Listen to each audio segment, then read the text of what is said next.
बात करने वाले हैं एक ऐसे ब्रिज के बारे में जो कि इंडिया का सबसे लार्जेस्ट ब्रिज कहलाया जा रहा है।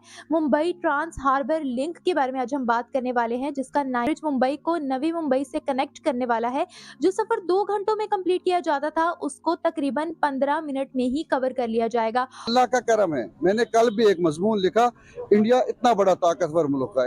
वर्ल्ड इकोनॉमिक रिपोर्ट आई है जिसमें साफ साफ उन्होंने ये जाहिर किया है और इंडिया को टॉप रैंक 1 पर रखा है और ये कहा है कि इंडिया किसी भी रिलीजन से रिलेटेड पर्सन के लिए रहने के लिए सेफ है। और सामने आई है कि भारत का सबसे बड़ा ब्रिज 21.8 किलोमीटर लॉन्ग मुंबई में बनाया जा रहा है, जिस पर बुर्ज खलीफा से भी डबल खर्च आ रहा है, बजट लग रहा है। मोदी से इख्तिलाफ है।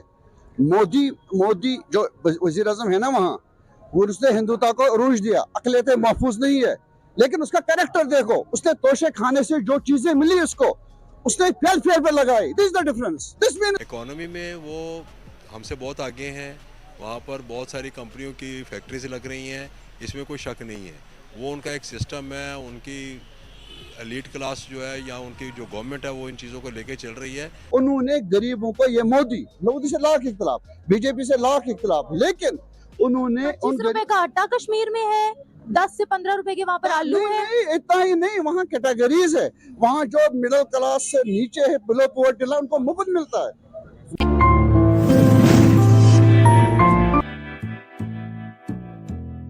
बात करने वाले हैं एक ऐसे ब्रिज के बारे में जो कि इंडिया का सबसे लार्जेस्ट ब्रिज कहलाया जा रहा है।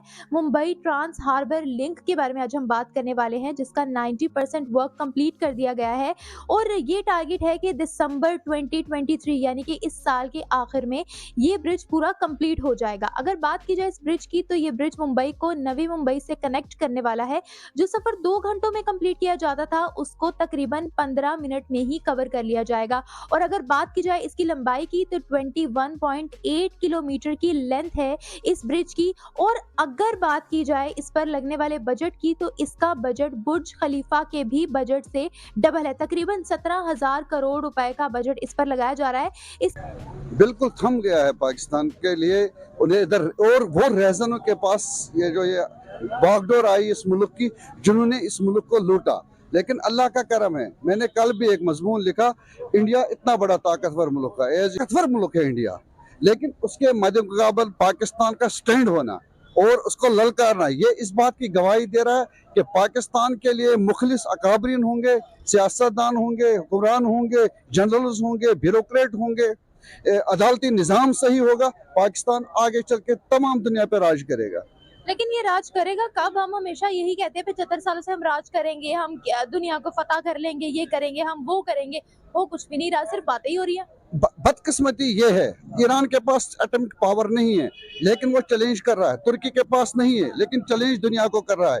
रीजन इसके, उन्होंने पैट्रियटिज्म को फरोग दिया। यहाँ पाकिस्तानियत को फरोग नहीं दिया गया। यहाँ हर कोई विद इन सेकंड्स करोड़पति बनना चाहता है। हर कोई इस दौर में है कि मैं लूटूं, मैं मुल्क को लूटूं और मैं आगे जाऊं। ये बदकिस्मती यहाँ है। और इसकी शुरुआत की जो आगे वाले हैं, जिनको हम इंस्पिरेशन कहते हैं, जिनसे हमें सीखना था, हमारे सियासतदान, हमारे हुक्मरान, हमारे बिहारी से लेके आगे वज़ीर आला तक, कहीं भी किसी भी इदारे में करप्शन के बगैर काम होगा? यहाँ करप्शन ने इस मुल्क को खोखला किया है। मैंने कहा कि अगर हम सिर्फ सी पोर्ट एंड एयरपोर्ट पे करप्शन बंद करेंगे, ये जो चालान यहाँ हो रहे हैं ना, क्या आप समझते हैं कि ये सारे खजाने में जा रहे हैं? या ये जो लोकल बॉडीज लोगों से पैसे ले रहे हैं, इन बेचारों से, क्या वो खजाने में जा रहे हैं? इनसे पूछो कितना ले रहा है पुलिस इनसे। यहाँ करप्शन ने जाल बिछाया, इसीलिए हर कोई जेब भर रहा है तो मुल्क खोखला हो। हालांकि भारत तो पंजाब, तमाम इतने बड़े मुल्क को अपना खुराक दे रहा है, अनाज दे रहा है। यहाँ इतना बड़ा पंजाब, जरखेज पंजाब, यहाँ सोसाइटीज बन रहे हैं। जो मैं आपको एक बात बताऊं, ये आपके चैनल के जरिए लोगों तक होनी चाहिए। जो बादशाह हुआ करते थे, वो भी नए शहर बसाते थे, ठीक है। यहाँ वही पुराना शहर है लाहौर, इसी में रिनोवेशन, इसी में सोसाइटीज यहाँ बन रही है जरी जमीन में। ये कितनी बदकिस्मती। आप सामने आई है कि भारत का सबसे बड़ा ब्रिज 21.8 किलोमीटर लॉन्ग मुंबई में बनाया जा रहा है, जिस पर बुर्ज खलीफा से भी डबल खर्चा आ रहा है, बजट लग रहा है। मैं अगर इसका कंपैरिजन हम पाकिस्तान से करें तो क्या कहेंगे आप? हावड़ा ब्रिज खुद देखा, आई हैव सीन दैट, मैंने उस पर राइड किया है। I have been to Bombay, I have been to Calcutta, मैं वहां गया हूं। अब इनके भारत में देखिए ना रेलवे निजाम, उन्होंने रेलवे निजाम को कितना कवर किया है, कितना इम्प्रूव किया है। यहाँ इन चोरों ने, डाकू ने किया रेलवे निजाम ठीक, रेलवे निजाम को ठीक कर रहे। ये गरीब बेचारा, मैं गरीब, हम आराम से जाते चक्कर, हम क्या कह रहे हैं कि 100-200 रुपए में पिंडी पहुंचते, कराची में 500 रुपए में पहुंचते। लेकिन यहाँ गरीब जो मिडिल क्लास है, इनको चूसा जा रहा है, इनको चूसा जा रहा है, इनको लूटा जा रहा है और बड़े बड़ों को बेनिफिट दिया जा रहा है। What is this nonsense?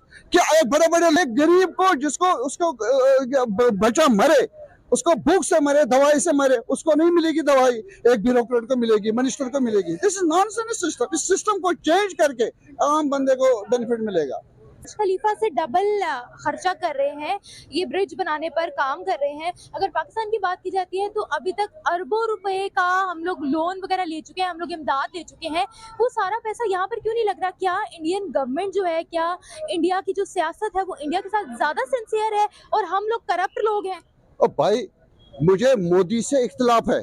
Modi जो वजीर आजम है ना, वहाँ वो उसने हिंदुत्व को अरूज दिया, अकलियतें महफूज नहीं है, लेकिन उसका कैरेक्टर देखो, उसने तोशे खाने से जो चीजें मिली उसको, उसने फेल पे लगाई। This the difference. This mean जिले में उनको मिली थी बेनिफिट हार तुर्की से, वो एक वजीर आजम की बीवी ने अपने पास रखा। इस मुल्क के तरक्की करेगा? कैसे करेगा तरक्की?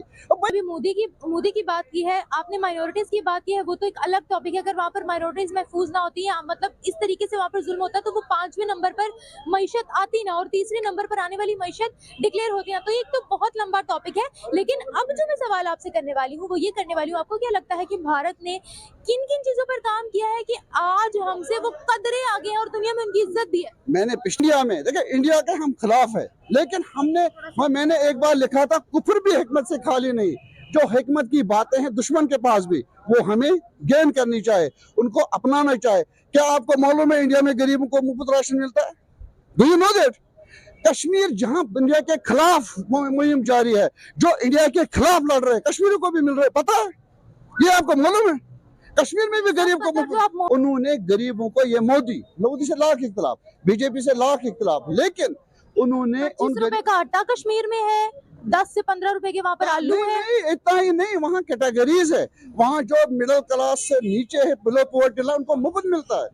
वर्ल्ड इकोनॉमिक रिपोर्ट आई है जिसमें साफ साफ उन्होंने ये जाहिर किया है और इंडिया को टॉप रैंक 1 पर रखा है और ये कहा है कि इंडिया किसी भी रिलीजन से रिलेटेड पर्सन के लिए रहने के लिए सेफ है, और उन्होंने इंडिया को एक सेफेस्ट कंट्री का टाइटल दिया है। क्या रीजंस हैं जो कि इंडिया रैंक 1 से जान नहीं छुड़वा पा रहा? इंडिया सिर्फ रैंक 1 का टाइटल हासिल कर रहा है, हर एक चीज़ में आज सेफेस्ट कंट्री में भी रैंक 1 पर आ गया है। इकोनॉमी में वो हमसे बहुत आगे हैं, वहाँ पर बहुत सारी कंपनियों की फैक्ट्रीज लग रही हैं, इसमें कोई शक नहीं है। वो उनका एक सिस्टम है, उनकी एलीट क्लास जो है या उनकी जो गवर्नमेंट है वो इन चीज़ों को लेके चल रही है। सॉरी टू से, बट अभी आपने कहा हम मुस्लिम हैं, तो फिर सर हम में करप्शन क्यों है? They are better than us, इसमें कोई शक नहीं है। एग्जैक्टली उनके लोग हमसे बेहतर हैं, वहाँ पर करप्शन कम है।